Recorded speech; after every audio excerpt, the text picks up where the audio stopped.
And thank you, Ranking Member Baldwin, and Chairman Cruz, Ranking Member Cantwell, and our witnesses for working to put this important hearing together. Artificial intelligence will undoubtedly usher in significant improvements in quality of life for the American people. It will make many workplaces safer and more productive, helping to increase output, raise wages, and grow the economy. It will enhance manufacturing capabilities, especially those of critical importance to our economic and national security, such as semiconductors and those in the defense industrial base. It will make it easier to reshore manufacturing through human-enhancing automation and digital twinning simulation. Smart systems and devices have the potential to revolutionize healthcare, improving early detection of diseases such as cancer and helping people with disability live better lives, not by replacing doctors, but by augmenting their diagnostic and treatment capabilities.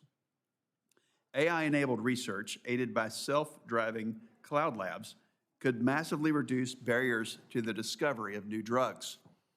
AI's potential in the healthcare industry presents unique opportunities to save and improve lives. I've also noted that, as I travel the state, some North Carolinians share concerns about the growth of AI in automated or autonomous technology. There's a natural hesitancy towards technology that may disrupt incumbent industries or systems. It's normal to worry about the impacts of advancements on your job, your children, and your community. But if we have learned anything from our history, it's that innovation is the lifeblood of the American economy. Our nation's story has been shaped by technological advancements that have time and time again expanded prosperity and improved outcomes. I believe that AI, deployed in numerous ingenious ways, can help people be better versions of themselves in their daily lives. For those of us in this room, it's our job to listen to those concerns and to work together in a bipartisan fashion to address potential harms so that our nation can reap the tremendous benefits that AI has to offer. As I've said before, winning the AI race against China is paramount for our national and economic security. The administration is leaning in and providing important leadership. Ongoing work to first identify and then to aid in the export of the American AI stack. From hardware to software, it will ensure that global AI diffusion and standards are anchored in American values. The Genesis mission will build upon America's scientific dominance by networking together world-class labs, computing power, and data sets to turbocharge scientific discovery. The diffusion of AI into the economy will be a critical dimension in this race. According to one report, AI is the most rapidly adopted general-purpose technology in history, with 3 in 5 U.S. adults surveyed having used AI less than 3 years after its release.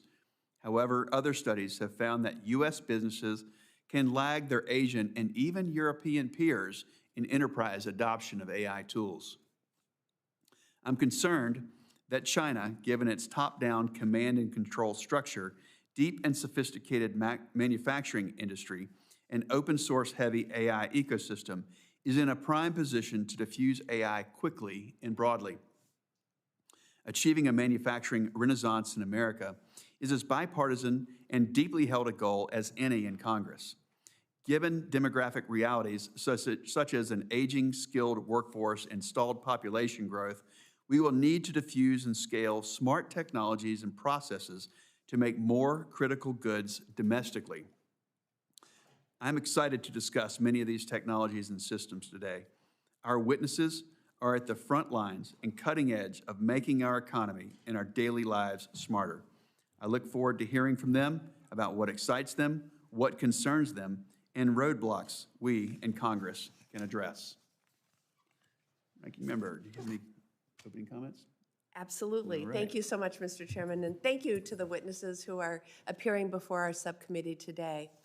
Given the focus of today's hearing, I wanted to begin by raising the troubling news from last week regarding the Trump administration's actions to force artificial intelligence companies to deploy systems without guardrails and safety measures.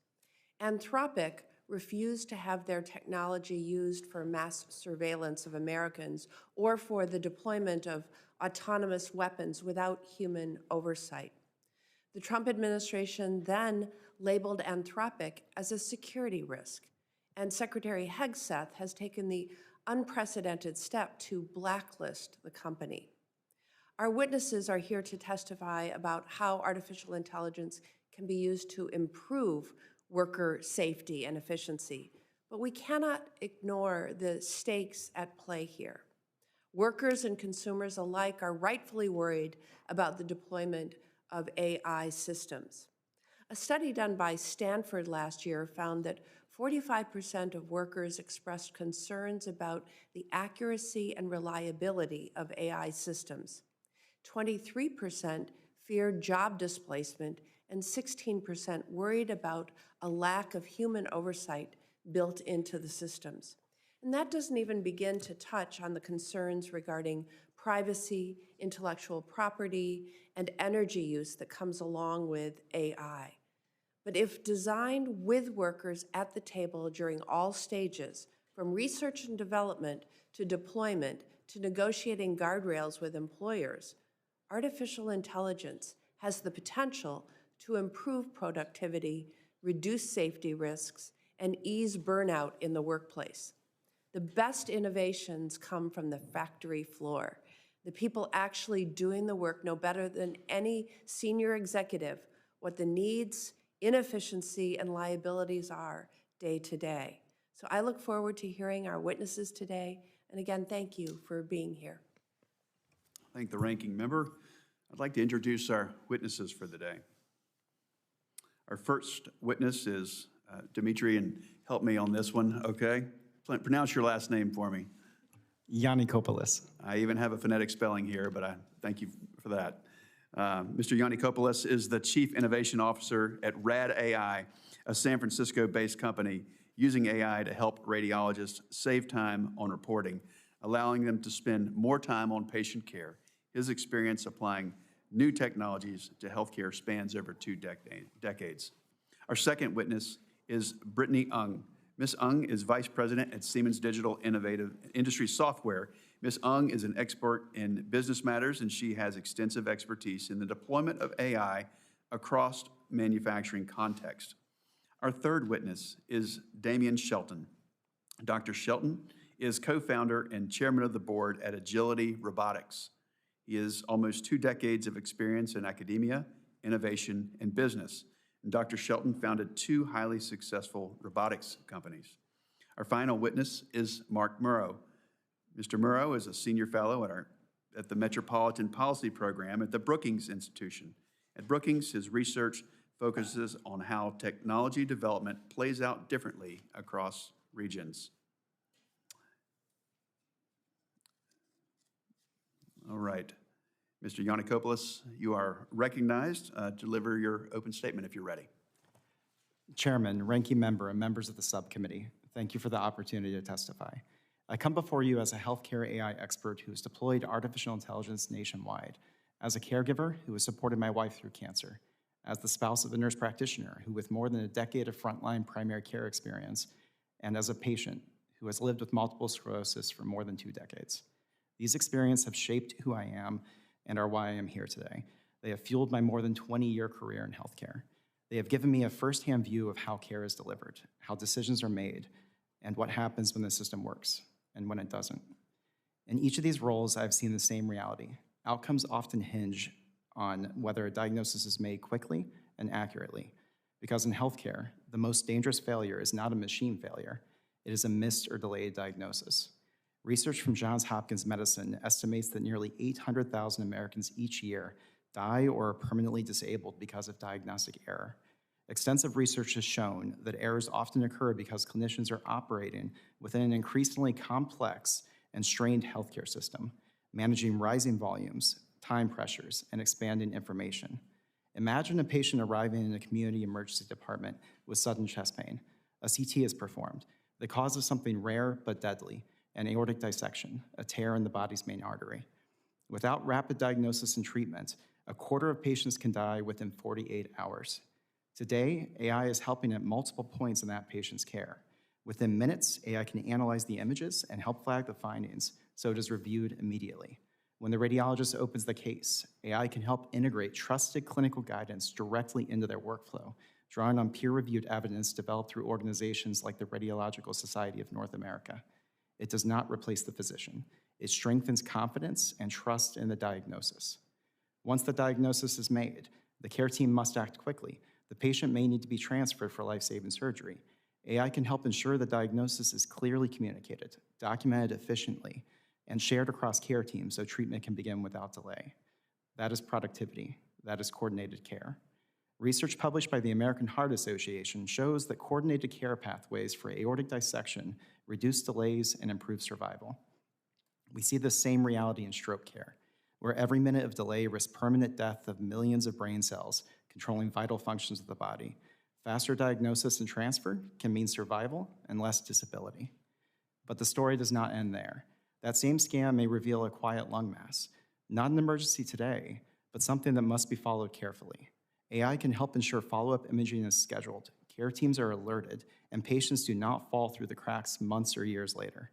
Unfortunately, over half of patients never receive the follow-up care their conditions require. For those Americans, the risk is not theoretical, it becomes their reality. This is not just about efficiency, it is about trust. We are asking clinicians to manage rising imaging volumes, expanding documentation requirements, and increasingly complex patient needs, while the healthcare workforce is shrinking and burnout remains high. AI, when implemented responsibly, is not replacing clinicians. It is acting as a pressure release valve, helping reduce cognitive burden and supporting clinicians in delivering safe and timely care. I have deployed both FDA-cleared AI tools and other clinical software that does not require FDA clearance.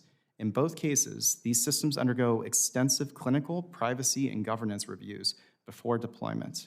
Physicians remain responsible for patient care, and these tools operate within existing healthcare laws and professional accountability frameworks.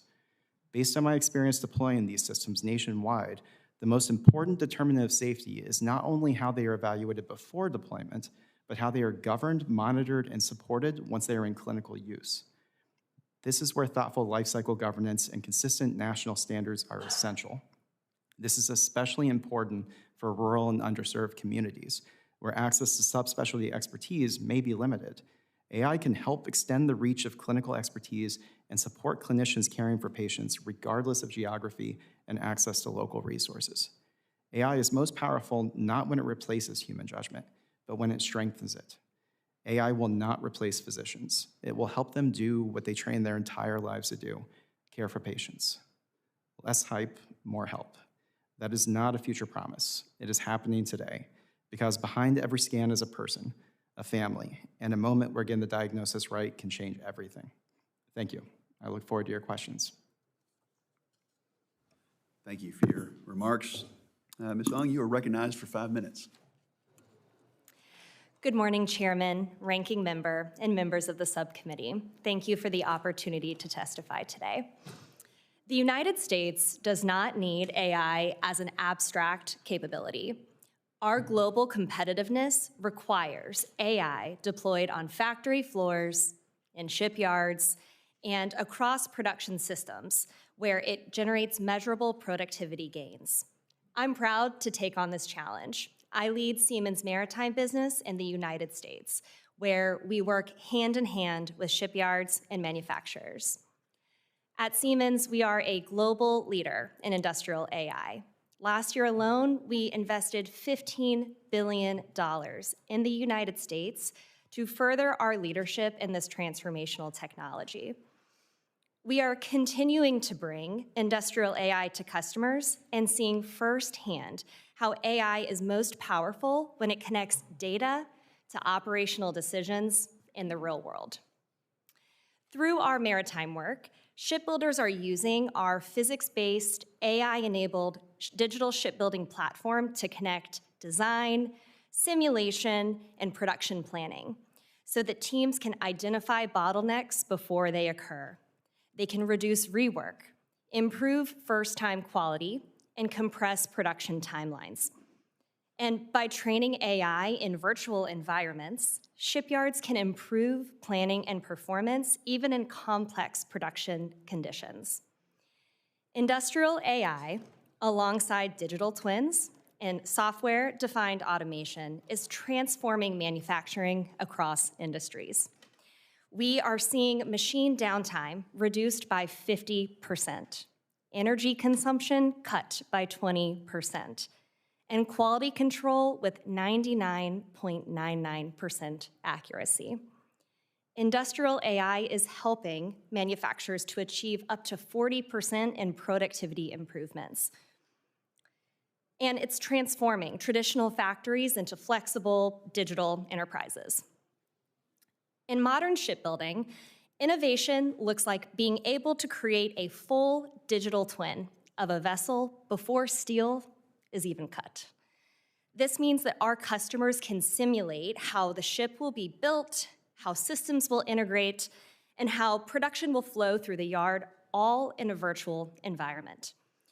On the deck plate, industrial AI can help sequence work packages, flag quality issues earlier, predict equipment downtime, and optimize the flow of material.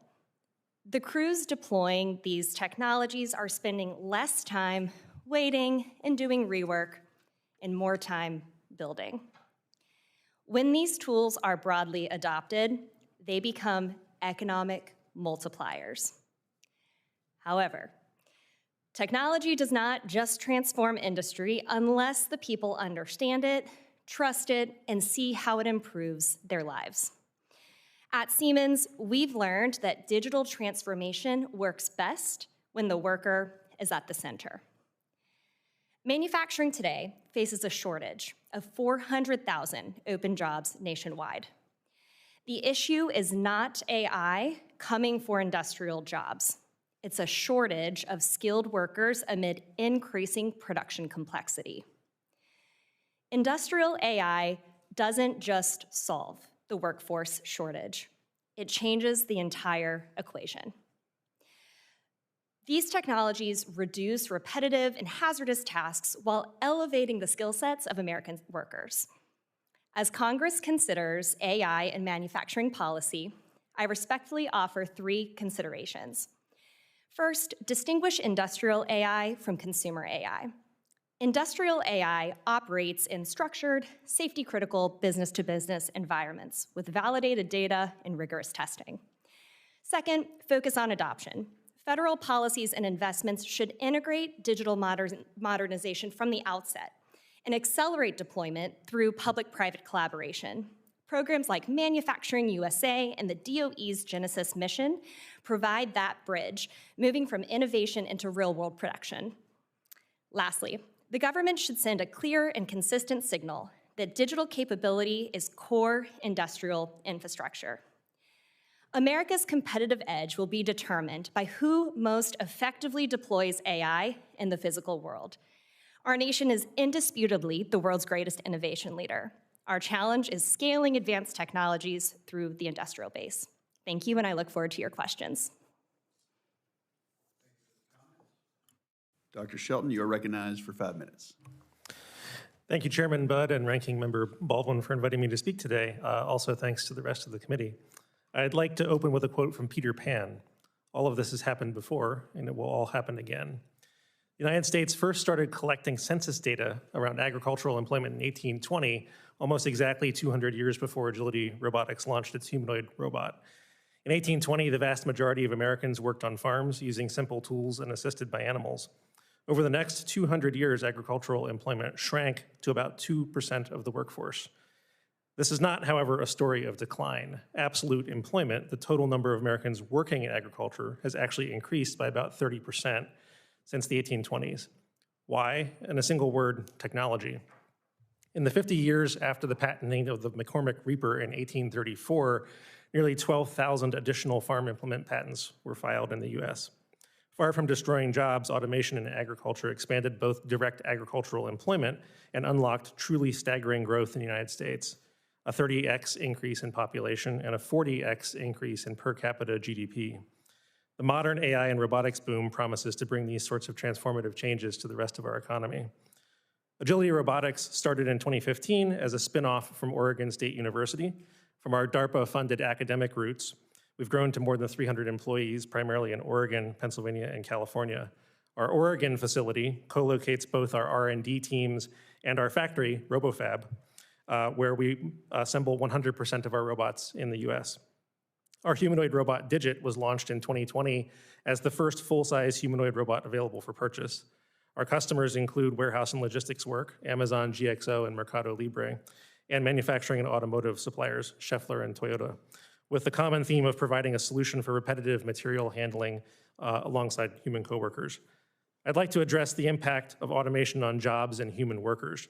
Many manual labor jobs in the US are facing pressure from an aging workforce, high turnover, and a high injury rate, which is where Agility has focused its deployments. The Bureau of Labor Statistics projects an average annual vacancies of more than 1 million positions in warehouse and logistics work.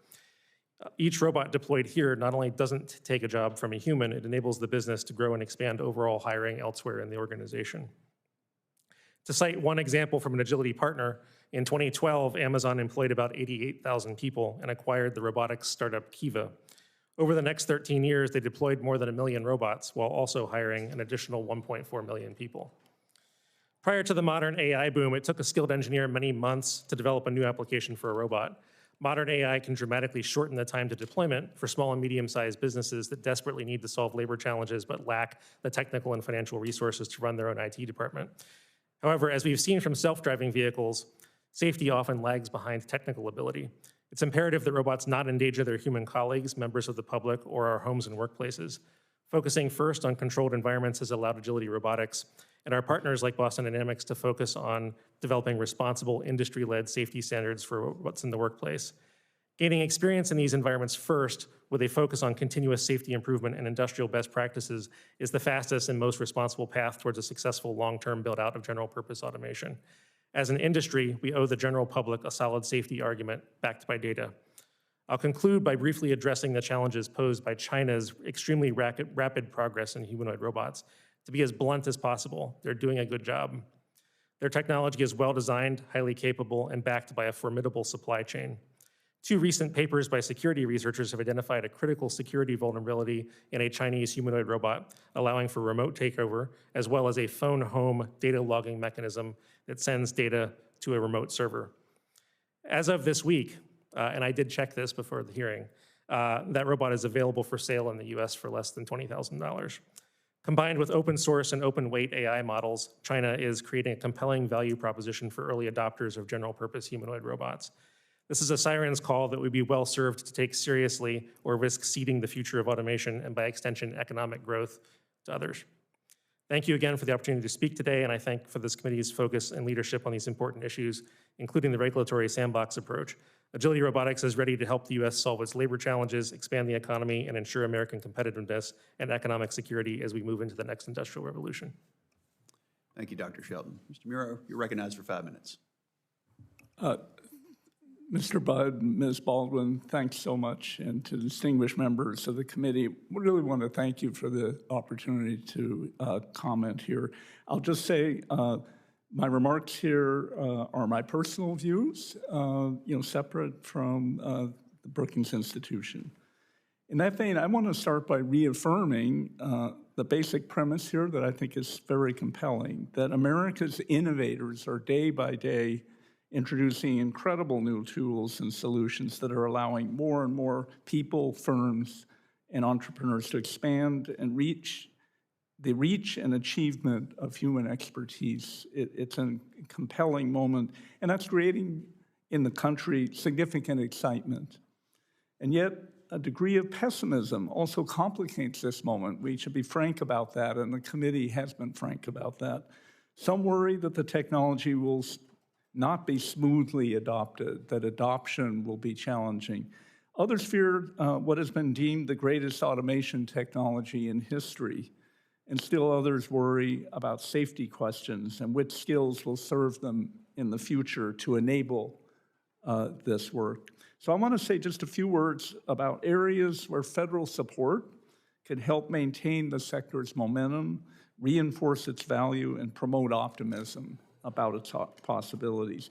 In this direction, my fellow panelists have done an excellent job of inspiring confidence by detailing some of the possibilities. I want to touch on just a few ways my written testimony suggests we can sustain AI success.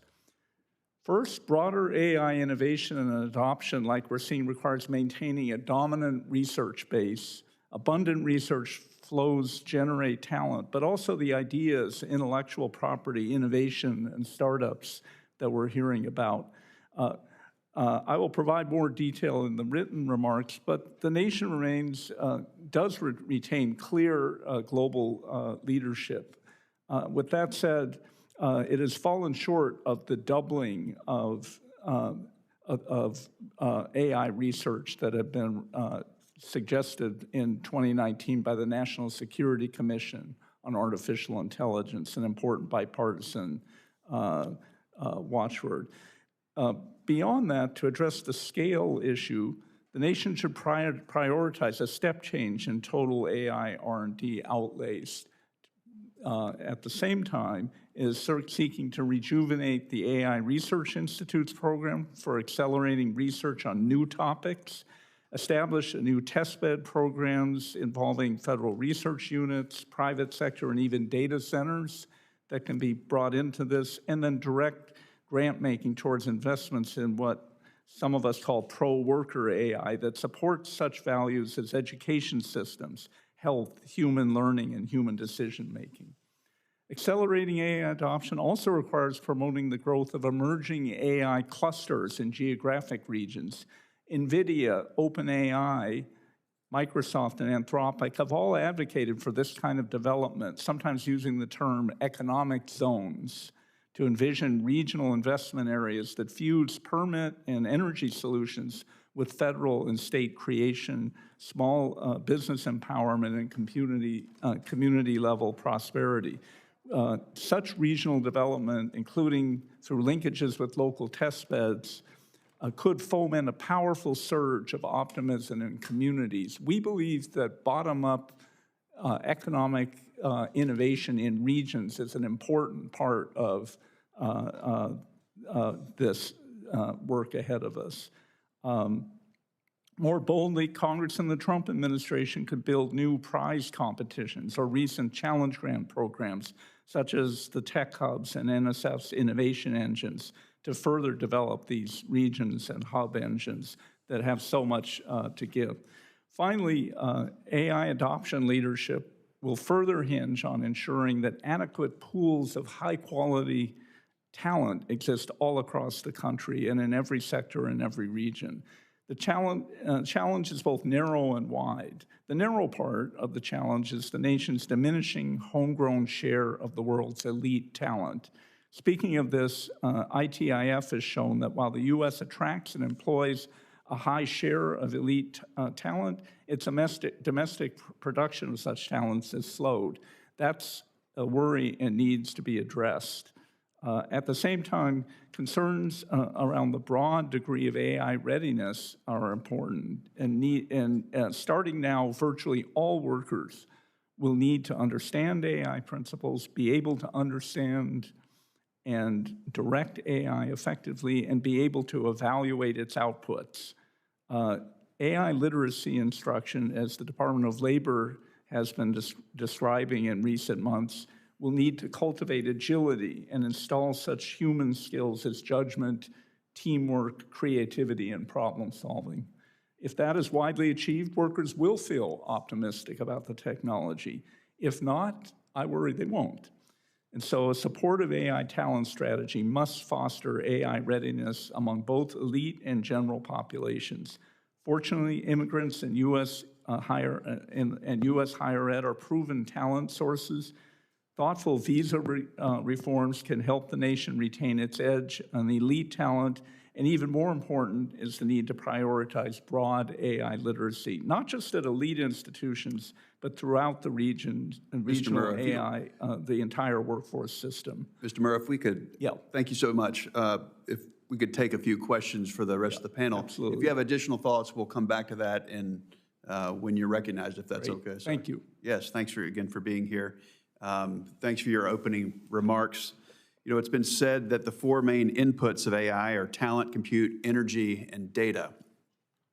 The federal government houses a tremendous amount of scientific and important data sets that could be leveraged as strategic assets in the U.S. AI leadership. The Open Government Data Act of 2018 requires data assets owned by the federal government whose sharing would not otherwise be prohibited by law to be published in machine-readable format. If each of you first three with particular companies, operating companies, what would each of your companies' efforts to deploy AI, how would that be affected by more access to data? If it's AI ready and if it's machine readable and compatible, how would that affect each of your companies? We'll start with you. Senator Budd, the access to data is a critical aspect of development for artificial intelligence. However, in healthcare, the ability to have validation data by which you can measure the quality of your solutions that are developed, by which deployers at the institutional level can assess the fit within their personal institution, is one of the greater challenges. So having more robust access to this machine-readable, translatable, and ideally in healthcare outcomes linked data will provide opportunities to actually assess these solutions, not in a vacuum, but against real American data as part of that. So, more robust access to that would be a significant enabler of adoption and innovation of this new technology. So in the world of radiology, what would be a specific data set that you would look to make more accessible? Radiology, there are two key areas. It's the images and the reports. And the reports in radiology are one piece of siloed information, yet what happens with that? If that quiet lung mass that I referenced in my opening statement, if that's identified, what percentage of that turns into cancer? How do you understand the progression of that? Being able to access that longitudinal information at scale would enable significant development. And for something like that in particular with radiology, that would not violate patient privacy? If appropriately de-identified, which would be a very important aspect of this, absolutely not. Great, thank you for that. Ms. Ung, what are your thoughts for Siemens Industries? Chairman, thank you for the question. More available, highly trusted data is gold in industrial AI environments. And something that's very important to recognize is that for industrial AI, the underlying data comes from machines, it comes from manufacturing systems and engineering data sets within the four walls of that factory or the shipyard or production environment. So the more readily available that data is, and in usable formats, the better the generative insights and recommendations that the industrial AI products can make. Thank you. Very helpful, thank you. Dr. Shelton. So I think from an operating company perspective, we have to remember that there's really only three ways that we can actually have access to data. The most expensive is we can go out and generate it ourselves, and you see robotics companies trying to do that today via teleoperation. The second is when the data is available on the public internet for free, and this is one of the ways that the modern AI frontier labs have made such rapid progress training their LLMs specifically. But that data does not exist for robots generally. There's no description of human movement or industrial tasks that you can really find on the open internet.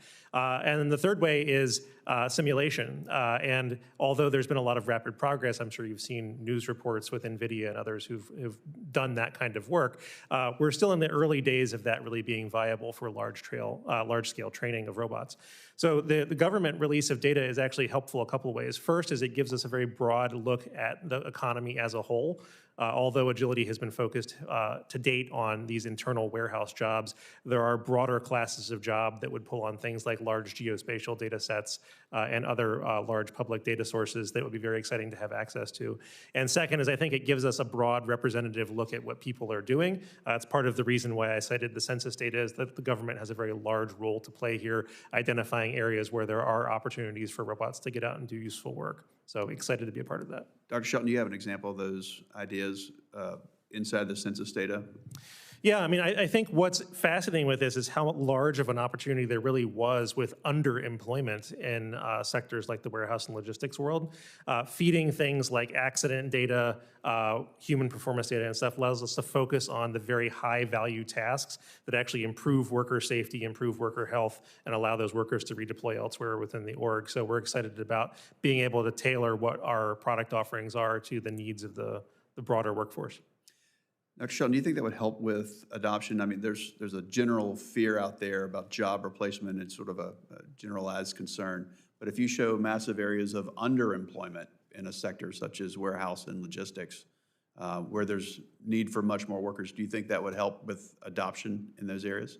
Absolutely. In fact, we see a lot of pressure from the small and medium business community as well that would love to adopt this kind of technology.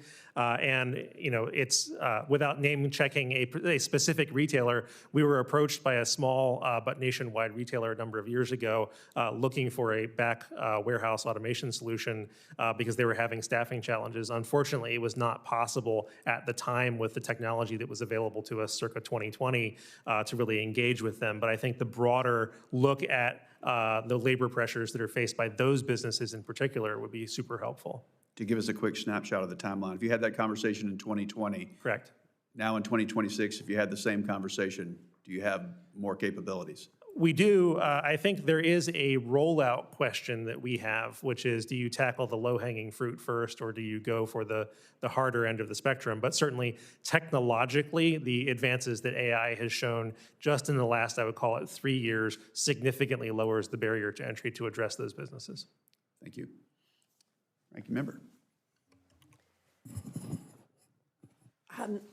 So the administration suggests through its recently released Maritime Action Plan that AI can be used to increase domestic shipbuilding capacity. Currently, the United States produces less than 1% of ships globally. We used to be dominant in the industry. The effort to revitalize domestic shipbuilding requires cooperation and input from government, the private sector, labor, and more. So, Ms. Ng, where do you see the most promising opportunities to use AI to increase domestic shipbuilding capacity? And how is Siemens working with organized labor and workers in the shipbuilding sector to identify opportunities to use AI to expand and enable our workforce to increase output, including repair and maintenance? I'm going to give you a cluster of questions here. Do you think we can attract workers to expand our capabilities if they continue to hear that AI might displace their jobs? So go at it. Ranking member, thank you very much for the question. I'll start by sharing a little bit about what industrial AI can do to recapture the American dominance of shipbuilding here in the US. What we are seeing is that by the usage of industrial AI in all aspects of the life cycle for shipbuilding is really critical. And I'll give 3 quick examples. First of all, in design. Industrial AI allows us to be able to test and model thousands of configurations of a ship in hours as opposed to months. This allows us to do quicker and design churn and to be able to design ships very quickly. Secondly, we're seeing with production, we're using industrial AI to help basically simulate material flow, workforce allocation, and sequencing of work packages so that work done in a back shop on a shipyard is very efficiently sequenced and done quickly. This allows us to execute on that work and on those great designs even faster. The third example that I can give is in sustainment. We're using industrial AI applications with predictive maintenance to be able to preserve uptime so that all of our machines and all of our capabilities in the shipyards and in the back shops are able to operate efficiently. We're seeing that bringing that entire life cycle view together, we are very able to reestablish that dominance. The other question that you had around how do we continue to support the workforce and make sure that we're being able to retain that workforce is, I would say, pretty straightforward. We have to have a strategy to attract workforce and retain them, meaning the workforce is becoming increasingly digitally native. They have expectations. They want to work with top-of-the-line software and AI-enabled tools. So we're really honored to be able to provide that as part of talent acquisition strategies for manufacturers and shipbuilders specifically. And I certainly want to just encourage you to have them at the table from the beginning, not introduce them at the Absolutely. end. Mr. Muro, I have a question for you. Last month, you co-authored a piece titled "Turning the Data Center Boom into Long-Term Local Prosperity." In this article, you note that local officials have the leverage to engage data center developers on becoming true local partners in their community. The article highlights some efforts in Wisconsin, specifically Microsoft's partnership with the University of Wisconsin-Madison in the development of the AI Co-Innovation Lab, and their partnership with Gateway Technical College to train workers. What should local officials be trying to get out of these negotiations? We got a lot of them going on in Wisconsin. Wisconsin actually is a demonstration, almost like an aerial view of data center development that is benefiting a region that is tied to broader economic achievement for the region too. That's because they are technology themselves. They are a source of computer processing, high-speed technology that could be tied in and is being tied into regional university activity, research, and so on. And then there's users of energy and places for energy innovation. So data centers can be thought of in a very broad way along with their important national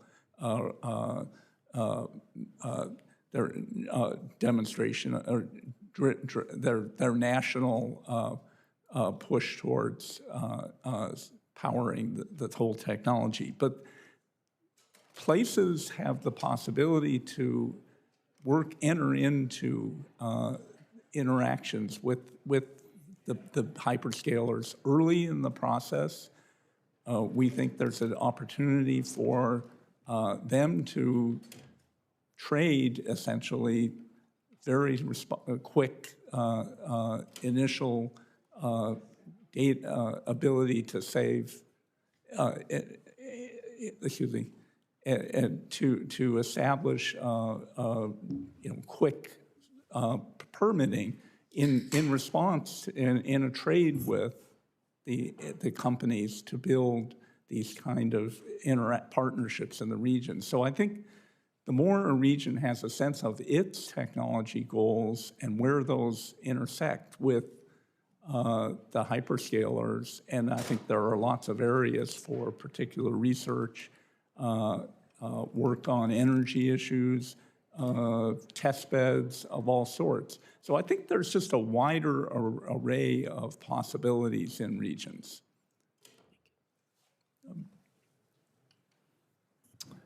Thank you, Mr. Muro. Senator Cruz, you're recognized. Thank you, Mr. Chairman. Welcome to all the witnesses. Let's start with a broad question. AI is a fundamentally transformational technology, and like past waves of innovation, we don't know exactly how it's going to impact our economy, including what it's going to do to employment. One of the greatest fears that I hear from people is concern that AI is going to take their jobs and it's going to lead to fewer jobs. Mr. Giannikopoulos, what do you say to those concerns? What are you experiencing in your current job markets, and how do you anticipate AI shifting the job market in respective industries? Chairman Cruz, thank you for the question.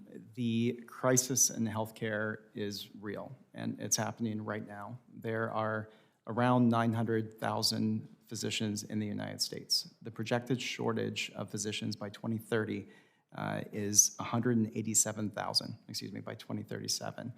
The projected shortage of nurses by 2030 is 194,000. So the gap is growing. The need is there.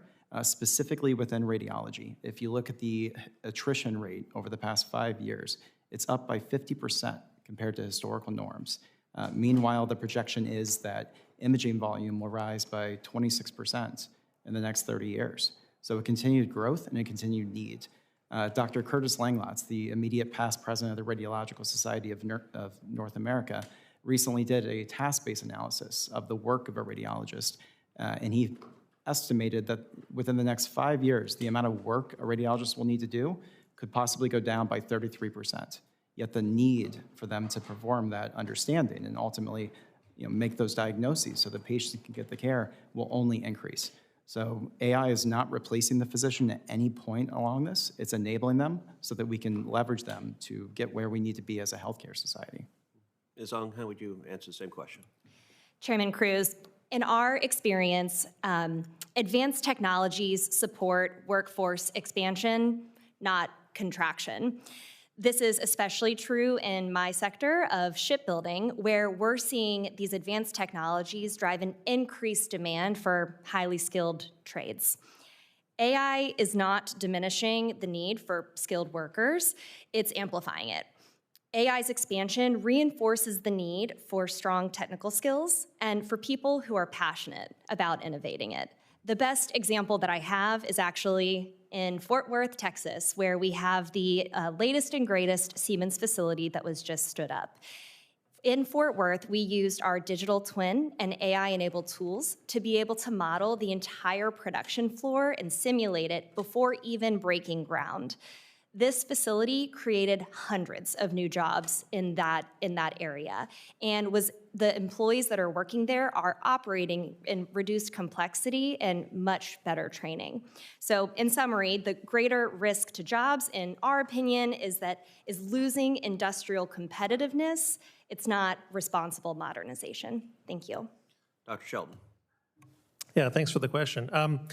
I can give two examples with human labor. The first in the warehouse and logistics world is there are sort of two problems. First, right now is an extreme growth in that sector over the last, say, 10 or 15 years. All of us love our next day prime shipping, has created a completely unsustainable growth trajectory in that industry. So there's only two ways you can do that. One is you could pull slack out of the rest of the economy from a human labor standpoint, and second is you can deploy automation. Companies right now have tried to do both, like the Amazon example that I cited. However, as a sector, it's still coming up short from a total employment count standpoint. So that's the backfill side of this. The second and the more exciting piece of this is I think it changes fundamentally the nature of what a job is. So as a private pilot, there was a time in the US history where delivering airmail meant you put on your goggles, you got into your biplane and you flew across the US personally carrying the mail. There is now an enormously complex logistics system for shipping things by air, and you could say that you work in that industry while someone from the 1930s would simply not recognize what the job has evolved into. That's why I got into robotics. That kind of stuff is super exciting to me, and the evolution of things like agriculture as a notoriously terrible grower of corn. I think people aren't aware of how hard modern agricultural jobs are and just how far we've come on that side of the economy. So I'm an optimist about this. I do think we should be cognizant that there are evolutions of jobs over time, and we should be sensitive to that, but it is also the path forwards. Okay, two final questions. What is something that you hope AI could do in your industry that we can't currently do yet, number one? And number two, what is a surprising way you've seen AI used that you didn't expect? I will answer the same way, but from two different perspectives. If you look at precision medicine pathways, AI has already opened those up in ways that we've never seen. Take my personal diagnosis journey. It was 10 years to that, ultimately. 10 years of varying symptoms that were ultimately dismissed because I was a white male with Greek heritage in Florida, which is not exactly common for multiple sclerosis. Being able to identify that this, varying numbness, all these different parts and pieces personalized to me as an individual and understanding in our broader healthcare system could have shortened that cycle of diagnosis. That's what it's already starting to do, but with better integration, better understanding, better tailoring of the medicine and the understanding to the individual, it will be able to take that to the next level. This is where we're getting into predictive cancer scores, different things like that, so that you can identify a path that a person's on, not when they're already on it, but before they start it, and really make a big difference. Okay, briefly, Ms. Sung and Dr. Shelton. To answer your first question, we want to see AI adopted throughout the entire life cycle, as opposed to in silos, so say maybe just design or just production or just sustainment. For the second question, what has surprised me the most is seeing the application of industrial AI with the US Navy, which is my customer. We've been able to work with the Navy to digitally model the 4 shipyards and help them to be able to plan for future work. So when you build a submarine, you have a whole maintenance plan that comes associated with that. And what's surprising to me is the ability to use industrial AI to actually model out new dry docks, new back shops, all of this new physical infrastructure that doesn't disrupt the current availabilities and work happening there. Thank you. So the very first time we deployed one of our robots, Digit, the humanoid, doing a task, it took an engineer, as I recall, somewhere about 5.5 weeks to really prototype that. By 2023, and this video is actually on our YouTube channel for anybody who's curious, we decided to hook an early version of ChatGPT up to it to see if it could write code that could run the robot. And shockingly, and I was completely gobsmacked by this, it worked on the first try. Nothing in technology ever works on the first try. So that was a really interesting outcome. Now, at the time, it was not hardened, it was not deployable, but as a sort of a shot across the bow of things that were to come, it was super interesting. I would love, and this gets back to Chairman Budd's question about the data set availability, that worked is a sign that we can take descriptions of tasks that we want robots to do and use automated tool sets to get them deployed as rapidly as possible. It's an exciting and completely novel side of the industry that continues to surprise most of us who've been in the field for a while. Thank you. Thank you, Chairman. Senator Blunt Rochester. Thank you, Chairman Budd and Ranking Member Baldwin, and thank you so much to the witnesses for this hearing. I get very excited about this topic. I was former Secretary of Labor in Delaware as well as head of state personnel, but I also had the opportunity in the House, when I served in the House, to start a bipartisan future of work caucus. Because for me, if anybody says they know what the answers are or whether the economy is gonna, we're gonna have more jobs or less jobs, you really don't know. This is all so new and so impactful in so many parts of our lives. I'm on the Health Committee, so healthcare. I have a nursing workforce shortage bill, so healthcare is important. I am from an ag state, so we think about precision agriculture. I saw a woman use an iPad in her kitchen to control her crops. So to me, this is very important. Our state has a statewide AI commission, and we're setting up clear guardrails on ethics, safety, transparency across models, on training, creating a regulatory sandbox, and also new legislation. We also have 2 land-grant institutions, the University of Delaware and Delaware State University, that are actually turning AI into real-world innovation and workforce pathways. And we have a lot of local companies like Qnity who are deploying new hardware to improve AI systems. And we also have to pair AI adoption with real safety guardrails and policies that ensure that we strengthen our workforce instead of sidelining it. And I think, that's one of for me, I'm a pragmatic optimist, let's put it that way. So there are the good things, but I also understand that we don't want to leave people behind. Whether it's a podcast, whether it's magazines like The Atlantic, the AI and the Future of Work, it is truly everywhere. We are reshaping how we work. I want to really kind of tailor my questions to something kind of picking up on Senator Baldwin about the workforce and how the workforce is included as these changes are happening. And I'll start with Ms. Ung. What does engagement with your workforce look like when it comes to designing and implementing AI-related changes? Could I start with you? Absolutely. Thank you for the question.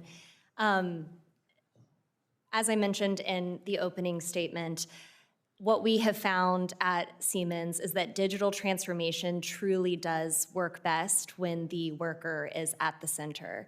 And that is over a multitude of ways. The best way that I can provide a story, though, is actually a story from the Puget Sound Naval Shipyard.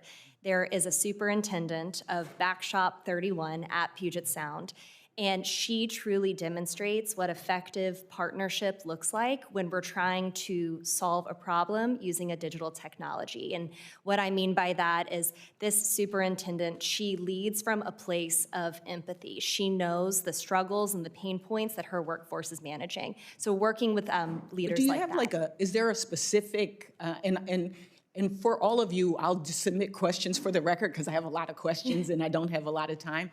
But I'll follow up with you on, like, is there a specific process that you use of a way to get that information and then turn it into your policies? I know that, Mr. Muro, you said in your testimony, Brookings analysis suggests 30% of all workers could see at least 50% of their occupation tasks disrupted by generative AI in the coming years. So even with the updating of tasks, can someone share with me how you include workers in making sure that their jobs, they're reskilled, that they're trained, that they have what they need to keep up? And I'll start with, maybe I'll start with you, Mr. Muro. And I have 41 seconds. Yeah, no, it's first, those statistics are directional. Clearly, there's tremendous uncertainty around but we're talking about a pathway. Yes. We know that there'll be significant disruption. Disruption, though, can be positive or negative, and we think significant aspects of AI's impact on work will be disruptive, but also beneficial. I mean, I understand the difference between a horse and a buggy, and now we have cars. I get that part. I'm looking for, and we'll follow up with each of you, what specific things are we doing to prepare the workforce and also include them in the help and decision-making of how to make sure that it's not so disruptive? I love the issue of coding. We were pushing people to go into coding, and now the machines can code.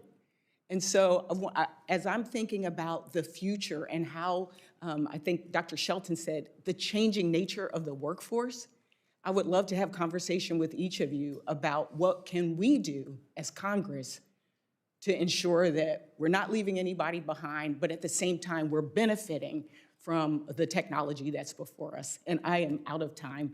I yield back. Thank you, Mr. Chairman. Thank you, Senator. Senator Blackburn. Thank you, Mr. Chairman, and to each of you, thank you for being here. Establishing a framework for AI is something that's going to be very important for Congress to do. President Trump asked me to take the first stab at drafting the Trump America AI Act, and it's based off of his executive order. I was pleased that the executive order included protections for what I call the 4 Cs: children, creators, communities from job loss and high electric rates, and then censorship. We know that AI and the LLMs are biased against a lot of conservatives. And in Tennessee, I like to say we have a good, bad, and ugly relationship with AI. Our manufacturing, logistics, healthcare, really like it. A lot of our innovators that hold patents and trademarks and work with our auto industry, and then, of course, our entertainment industry with our musicians, our songwriters, our screenwriters, our script writers are really quite concerned about what it's going to do and their ability to protect their name, image, likeness. So having the proper guardrails in place are important. And we know that every industrial sector has had those guardrails except the virtual space. And once we define what the rules of the road are, we free up innovators to take off and do great work because they know what the playing field is. So thereby, they can develop a strategy to win. So that is the purpose of our having the Trump America AI Act and putting these protections in place. And I think it's Mr. Giannikopoulos. Am I saying that anywhere near right? Very close, Giannikopoulos. Kopoulos. I did get very close. You did. All right. As you know, Nashville area really is the healthcare informatics and healthcare interactive technology hub. And we're seeing so much innovation that is taking place there. And we're really, when it comes to predictive diagnosis, disease analysis, remote surgeries, telehealth even, we see the benefit of these applications. The but comes into place when we talk about creating a digital health ecosystem and privacy concerns that are there. So in your work, I want you to talk about that importance as an innovator and a patient. I'm going to give you a total of a minute. And then if you want to submit something longer form to me, I would welcome that. Excellent. As a developer within healthcare, governed by business associate agreements, we are clearly within the scope of HIPAA.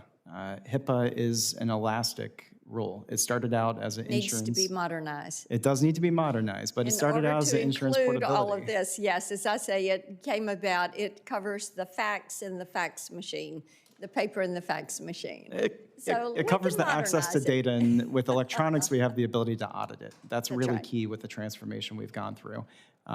Nashville, as you've mentioned, has led the pack in that. And what I see out of the large institutions is they're approaching this as workforce transformation. It's not simply leveraging technology to do what you've always done. It's how can we leverage the technology to do something new with it. And as a patient, that's where the benefit sits for us, if we can receive better care pathways as a result of that. Ms. Ung, I want to come to you in your work. Let's talk about the difference between industrial applications and commercial applications, because I think this gets lost many times as we talk about how consumers approach the utilization of a technology and their expectation of that. And as we've developed tech policy through the years, I've told people, look at the computer and look at the back side and the front side. And there is truly a difference that is there. And with AI, and the fact that AI, coupled with the other computational sciences like quantum, is going to yield faster, more accurate results. But talk about the difference in the industrial and the commercial. Thank you, Senator. You touched on it perfectly, which is that in a manufacturing and industrial environment, oftentimes the work is safety critical and operating in a high tolerance environment, meaning that precision matters extremely importantly. So consumer AI is using, all of the internet to analyze data and do various things. Industrial AI is using much more controlled data sets from machines on the floor, from manufacturing systems, and from digital engineering data sets. And it's using that controlled data to generate insights and make recommendations. Ultimately, the human is still the decision authority to confirm what to do next. Thank you. And, as we look at training our children, and we need to have STEM labs in all of our schools, even though much coding will be done by AI from the consumer side, kids need to code just like they need to learn a language. They need to have that understanding. So we look forward to helping build this policy out as we move forward. Thank you. Thank you, Mr. Chairman. Thank you, Senator Blackburn. Senator Moreno. Well, thank you. I didn't see that pattern coming. That's good. Thank you for this hearing. It's obviously very, very important and very topical. I'll start with you, Demetri, because I'm not gonna take a swing at your last name. So I'll just call you Demetri. We're gonna make it informal. I will call you by your first name, so you can call me Bernie. In the 1920s, would it surprise you that there was people saying machines will devour man? I believe they were called cars. Right, exactly. And in the 1950s, an MIT professor did a study that said that basically we're stumbling into the automation era and all workers will be replaced. Does that sound familiar as well? Absolutely. In the 1980s, there's a book written, The Robot is After Your Job. Does that sound familiar as well? The Excel spreadsheet was also going to replace accountants. Right, exactly. So the doom and gloom has been around forever. And I think what's important for the record is just to talk about employment numbers in America from the 20s to the 50s to the 80s. So in 1920s, when machines were going to devour man, there was 42 million Americans employed. In the 50s, that number went to 63 million. So obviously decently wrong. In the 1980s, that number is 108 million. In the 90s, with the internet, that was going to replace all retail businesses. There was no point in being in retail. I remember that being in the car business because the internet was just going to completely disintermediate everybody. 131 million people employed. In the 2000s, at the beginning of smartphones, 160 million people employed. And thanks to the policies that we put in place in this Congress, we now have a record number of Americans employed, 172 million. So the Mark Twain expression, the news of our death, is sorely exaggerated, meaning employment continues to grow. Now, with that said, I think what we can all agree on, I want to get your thought. I'll start with you, Brittany. Sorry, because there's no way I'm taking a shot at your name either. On what is different about this period of time from your point of view with the introduction of AI versus what I've just laid out? Thank you for the question, Senator. There's an incredible story about Albert Einstein riding on a train, back in the day, and the conductor's coming through stamping tickets, and he sees Einstein scrambling, looking for his ticket, and he looks up and says, "Mr. Einstein, it's okay. I trust that you bought a ticket. I know who you are." Continues on his way, sees Einstein still scrambling on the floor, goes back and says, Mr. Einstein, truly, it's fine. I know who you are. I know that you bought a ticket. And Albert Einstein looks at him and says, "Thank you, sir. I also know who I am. What I don't know is where I'm going." And I think that story really gets at the heart of what you're mentioning, which is ultimately what we need to be doing now is partnering with industry to define what that compelling vision and that roadmap is. And that's what I do every single day on the ground at Siemens with my customers, is partnering with them to define what are the actual business outcomes that you're trying to achieve, and how can we fully channel these industrial AI solutions and applications towards achieving that outcome. So to answer your question, I truly believe that what's interesting and new about this technology is that we have the ability to explicitly help specific business outcomes. Thank you. Yeah, and obviously productivity improvements is key, and I think the expression's been used, you're not going to lose your job to AI, but you may lose your job to somebody who uses AI. And Dr. Shelton, I'll kind of shift to you on this part of the questioning. Part of what I see as a worry is that this is moving much faster than these other rollouts, right? So this is definitely at a speed which we're not used to. And what I worry about is our institutions that train people, are they prepared for this speed? What are your thoughts on that? It's a qualified yes, I think, to your question, although I would agree that the speed here is very different. I think something that everybody in this room has had to grapple with AI is we did not perceive automation coming for our jobs or evolving the nature of work for us as largely knowledge workers. And I think, ironically, people more on the manual labor and the blue collar side of the universe has had, several hundred years to get used to the idea of using tools to accomplish more than they could have accomplished on their own. That's why I used the farming example in my opening statement. Those of us who deal primarily on the knowledge side of the universe have not had options to deploy autonomous agents until the last, let's call it 6 months, to go off and do portions of the tasks that we're using them for, not to do the job per se, but to do a subcomponent of it. So I think all of us who are on the more knowledge end of the economy are going to have to evolve very rapidly to start understanding our job as managing fleets of autonomous workers who are working on our behalf, as opposed to doing that work ourselves. And that is quite different. From a university standpoint, I think there's going to be a rapid pivot back to the liberal arts. This is something that my wife, who's an English professor, likes to remind me with some rapidity, is she's known all along that it was all about talking. And I have to concede that that's probably looking like it's going to be the case over the next 20 years. All right, thank you. Thank you, Senator Moreno. Senator Hickenlooper, you're recognized. Thank you, Mr. Chair. Thank you all for being here. Certainly a very timely hearing. I commend the chair for that. Let me start just talk a little bit about product testing. Mr. Giannikopoulos, I think that's close. Thank you for sharing how RAD AI is integrating the software to support quality, to the delivery of quality healthcare to patients. And as you know, software, hardware rigorously tested before they are used with patients. There's endless testing and backing up. We're working on bipartisan legislation called the Vet AI Act, which promotes evidence-based best practices to help companies have their AI tools independently evaluated by independent third parties. Let's leave it at that. This helps increase transparency, promote accountability for responsible system design. I think to a large extent, it creates trust in the customers. So, Mr. Giannikopoulos, would you describe what RAD AI is doing now to test, to looking at what are its, whether its products are sufficiently tested before they go into action? We are a company founded by radiologists for radiologists. Dr. Jeff Chang, the youngest radiologist at the time of his graduation, 17 years of age. Yeah, very, very smart man.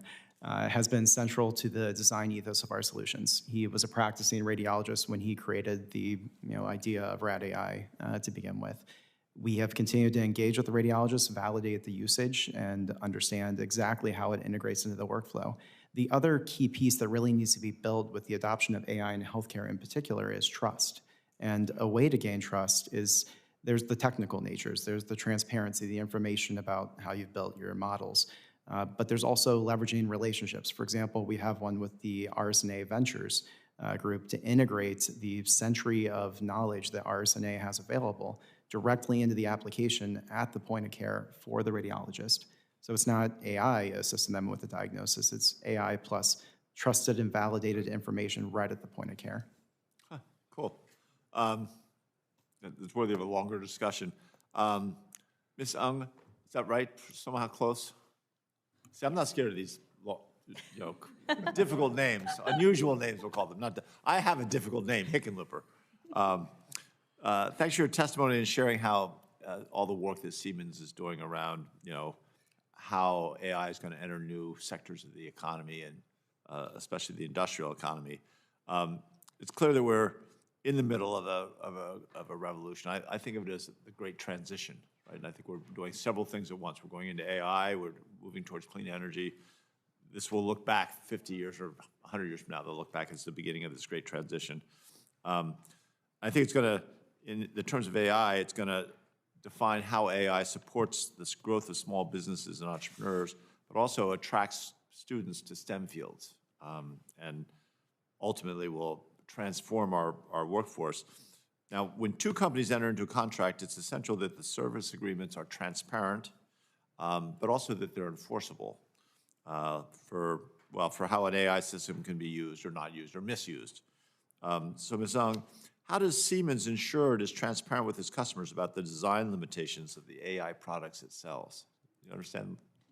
Yes. Thank you, Senator, for the question. So transparency is critical to trust, which we were just speaking about. And there's several ways that we as Siemens ensure that we're providing full visibility into not only how industrial AI is being used in environments like a beer manufacturing customer that we have in Colorado, but throughout all of the sectors in the United States. And it really comes down to two things. One is allowing the industrial AI application to be able to share the source data. So pulling from which machines, which engineering data sets, and which manufacturing systems that it's producing from.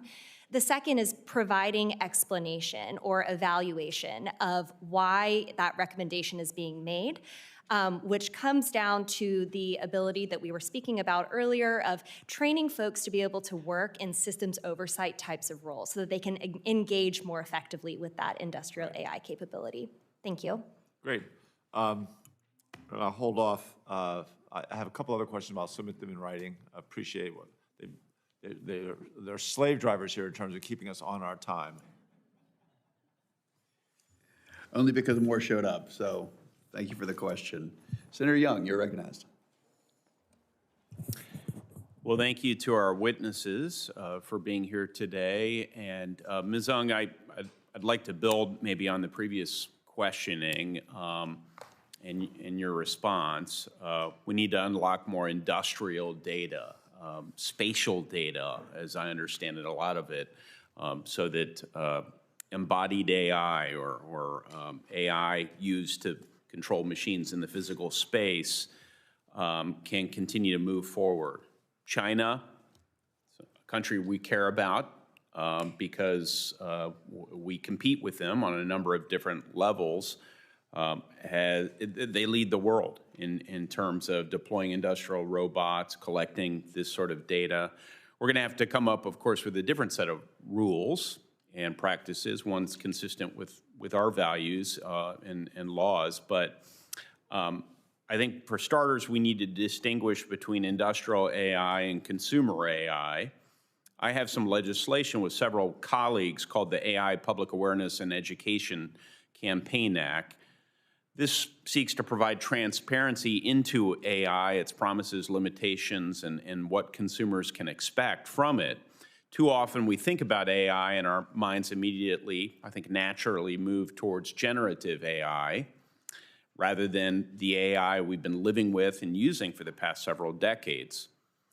You are correct in your testimony that what we in Congress do on consumer-facing AI shouldn't impede the innovation and deployment of technology in manufacturing, like with the work you are doing in the maritime space, for example. As you may know, I introduced some legislation called the Ships for America Act. This is legislation to reinvigorate American shipbuilding, and an item that fortunately Republicans and Democrats alike have gotten behind. It's something that President Trump has prioritized for his administration. And I understand that Siemens recently created a new maritime business to address the opportunities the company perceived in the shipbuilding and ship repair industries. Can you walk me through, Ms. Ung, the benefits these types of industrial AI capabilities can have in the effort for America to reclaim our shipbuilding dominance? Absolutely. Thank you for the question.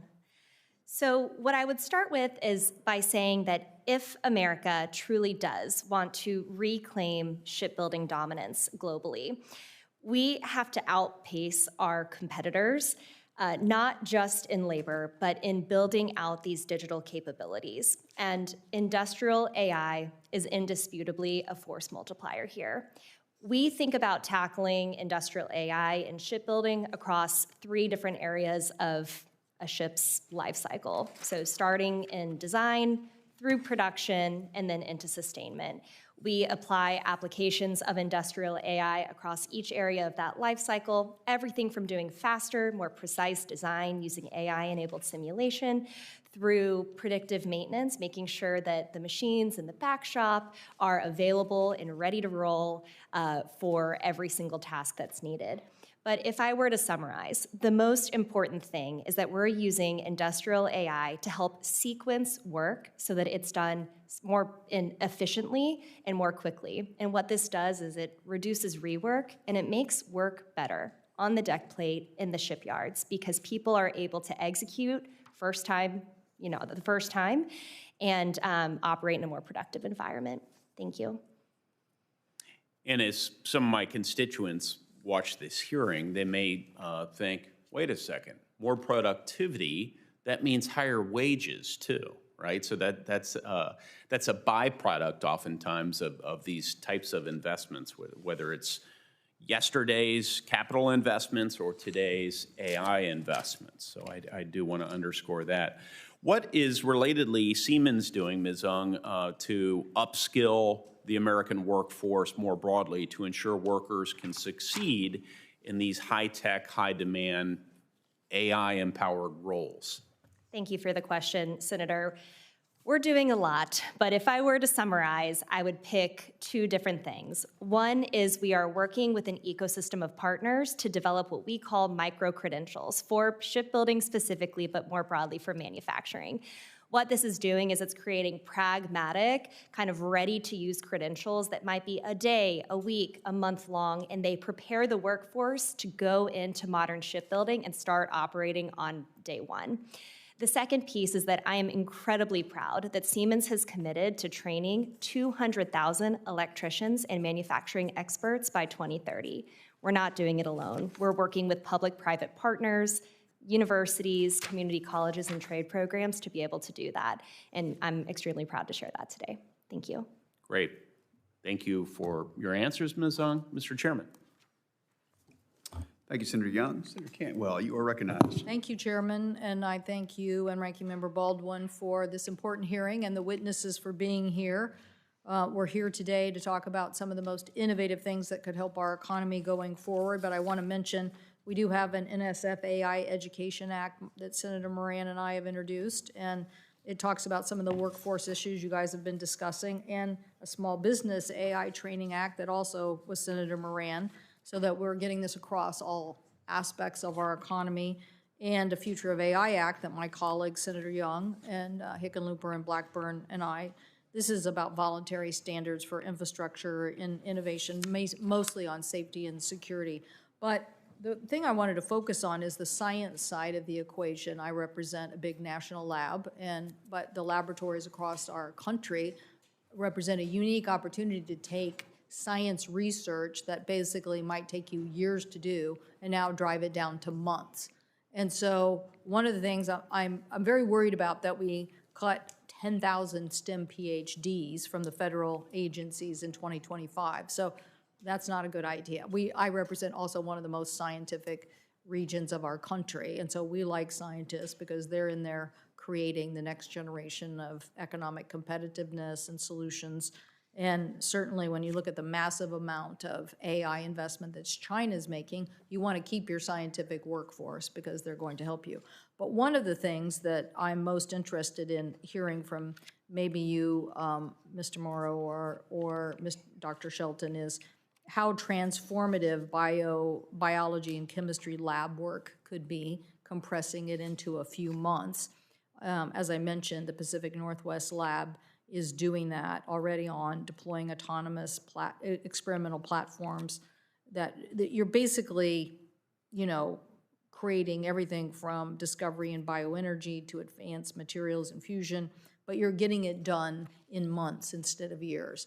And so I would assume that people think that this kind of AI, I would call it AI accelerated discovery, is worth the commitment and worth getting this done, and probably one of the most important things that we could be doing. Dr. Shelton or Mr. Muro, either one. I'd just say one general thing here is that we can make alignments of our computing, our AI systems, our data, and our talent, but we have to have the ongoing basic scientific activity functioning at a high level as well.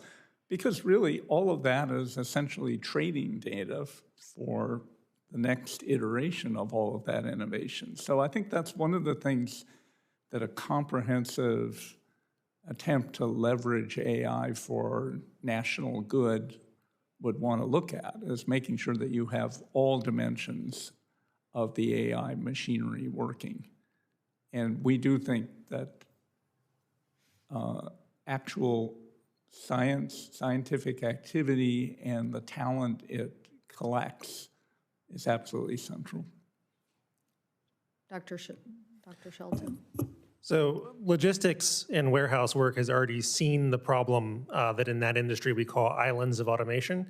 So you may have a conveyor belt and you may have a ground vehicle that's carrying something, and you have to get a piece of material transferred from the autonomous ground vehicle over to the conveyor belt. Academic research has similar problems, although typically with higher tech devices where you have existing automated processes, say a PCR machine that does DNA analysis and some other piece of lab equipment that you have to connect together. And robotics and specifically general purpose platforms are a way to address that. There is also, and this is not my field, although I do have friends who work in this, one of the most exciting things I think that AGI or narrow AGI specifically is able to offer up is vastly outsized performance within a particular problem area. So if you're familiar with the AlphaFold project out of DeepMind looking at protein folding, you can get AIs that are superhumanly good at a very narrow task, and that feeding into a lab structure that's highly automated allows you to go from the conceptual computation side of it down to the wet lab work in a very compressed process. Okay, so somebody at home, how do they understand that, what you just said? I mean, I'm Sure. just trying to say, we spend a lot of money on our national labs. We've already decided they are critical to our competitiveness as a nation. And we're also proud of our universities, but when I look at UW versus PNL, we're talking about a huge size difference in the amount of research that's done.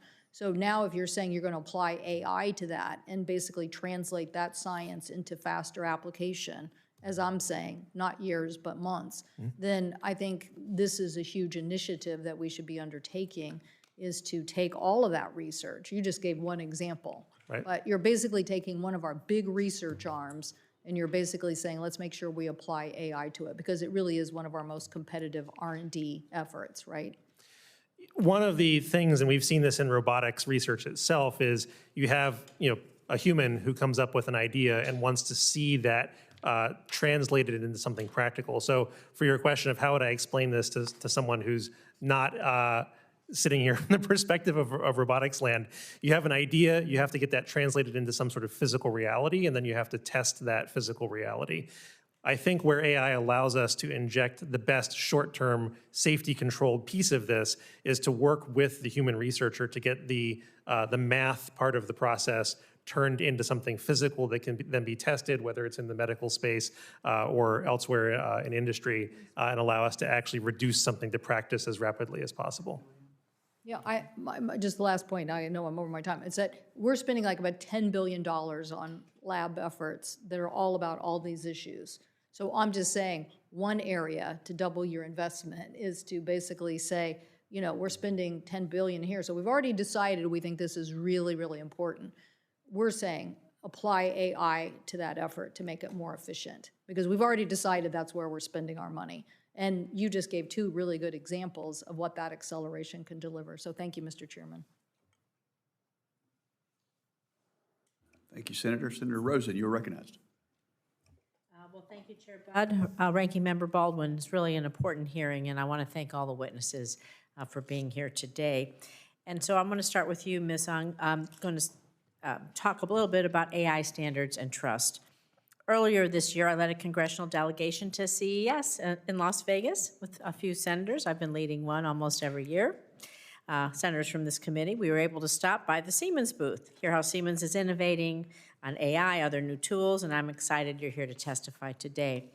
In your testimony, you outline how using AI in advanced manufacturing has a potential for enormous benefits. However, the financial risk of an inaccurate outcome from an unreliable AI tool, well, is still very high. Therefore, your customers have to have a clear incentive to ensure AI tools that they integrate with their products are trustworthy and reliable. And so what standards of trust and reliability are your customers demanding? Are there best practices or standards that NIST Center for AI Standards and Innovation should consider from the industry? Absolutely, Senator, and I'm so glad that you got to visit CES. It's always a wonderful event.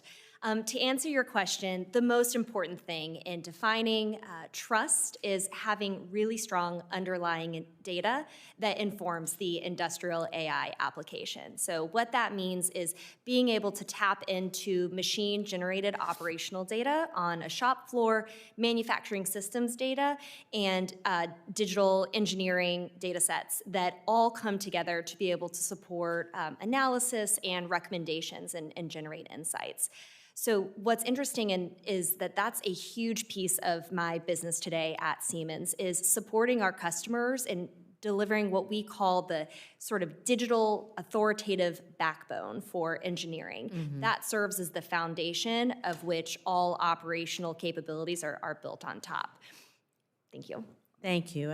And you know, I really do believe, and I'm sure you do too, without clear federal standards and guardrails, AI tools that are sold to consumers, small businesses, large businesses, but small businesses in particular, they have less, if any, leverage. They may not be safe and reliable. They could have potential to cause significant harm. So we do have to be sure that we're paying attention.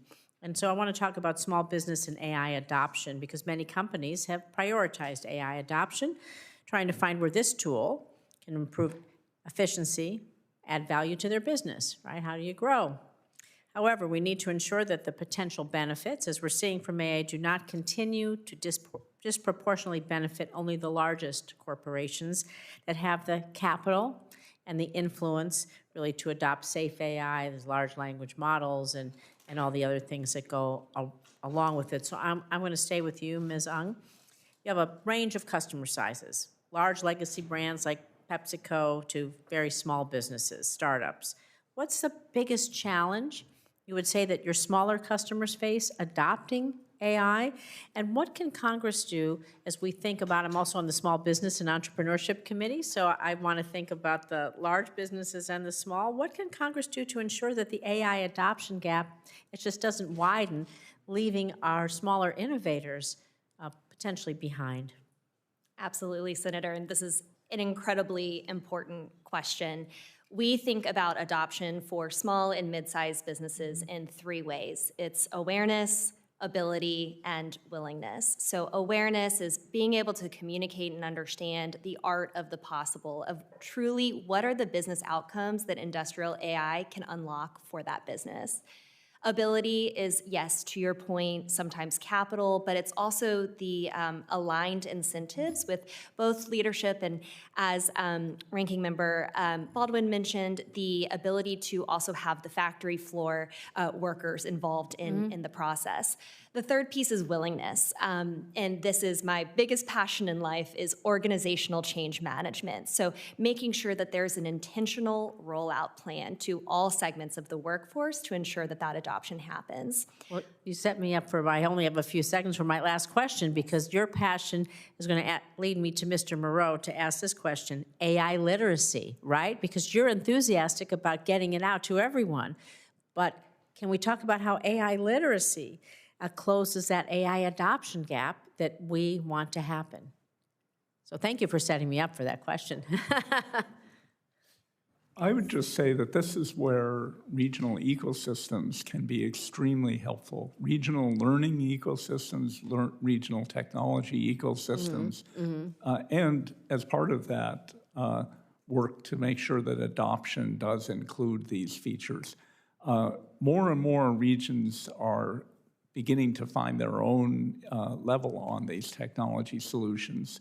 And I think the federal government has historically had a role in supporting regional economic development. I think we can be more pointed and about that, and maybe making this a central area, because the talent piece and the talent piece are intimately connected to the kind of broad adoption that we're talking about technologically. Well, thank you. Thank you again for all of your work, for being here. Great hearing. Thank you, Mr. Chair. Thank you, Senator Rosen. Ranking Member Baldwin, you're recognized for additional question.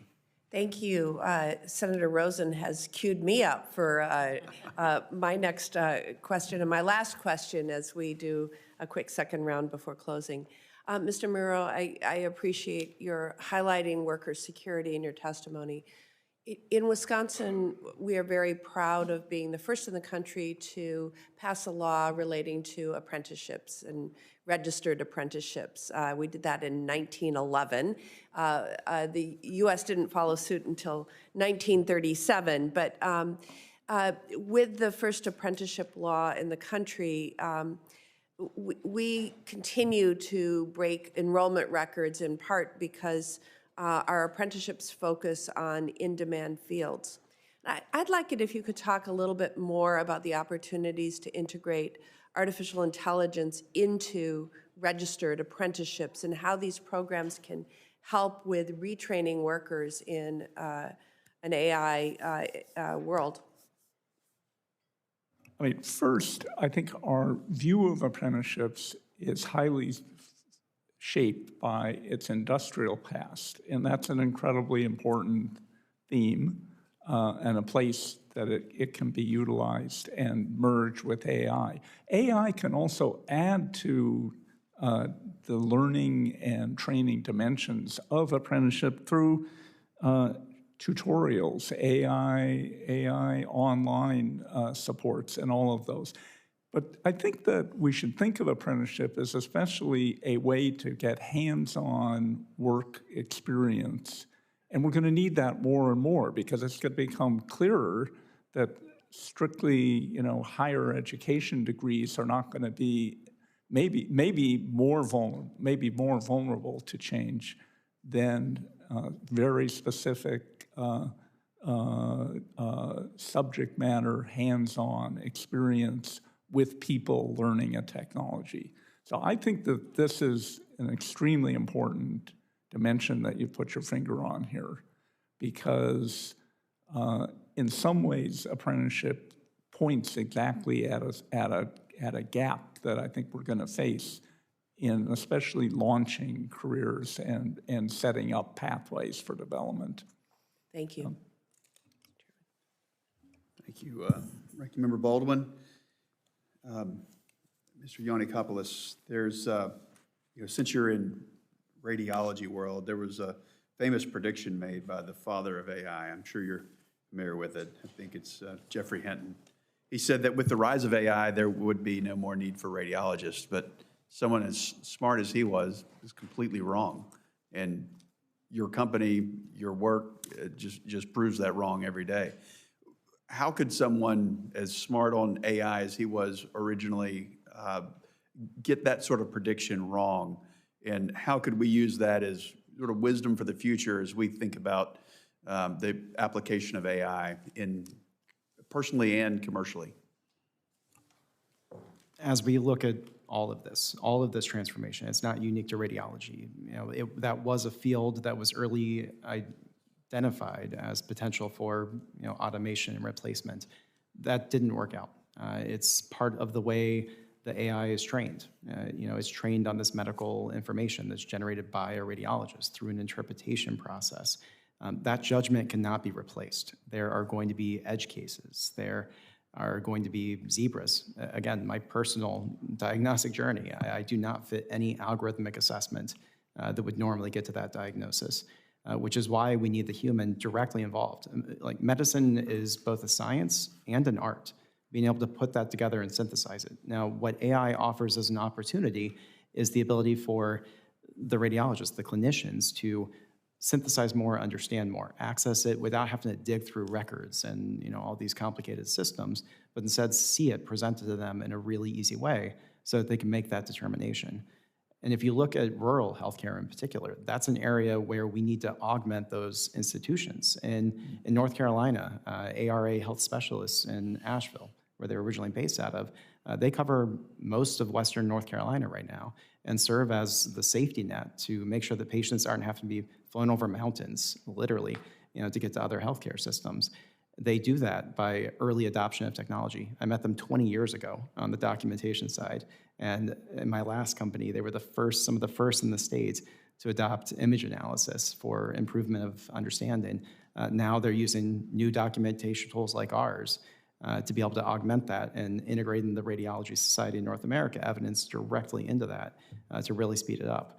So I can't comment on how Jeff got that quite so wrong, but I can share he did get it wrong. And today, they also said self-driving cars would take over by this time too. Radiologists are still driving to work in their cars. We're still waiting on that one. I just want to thank each of you and thank those that came and asked great questions. Thank the ranking member, and again, each of your companies, and allowing time for you all to be here today. Senators will have until the close of business on March 10th to submit questions for the record. The witnesses will have until the close of business on March 24th to respond to those questions. This concludes today's hearing. The committee stands adjourned. Thank you.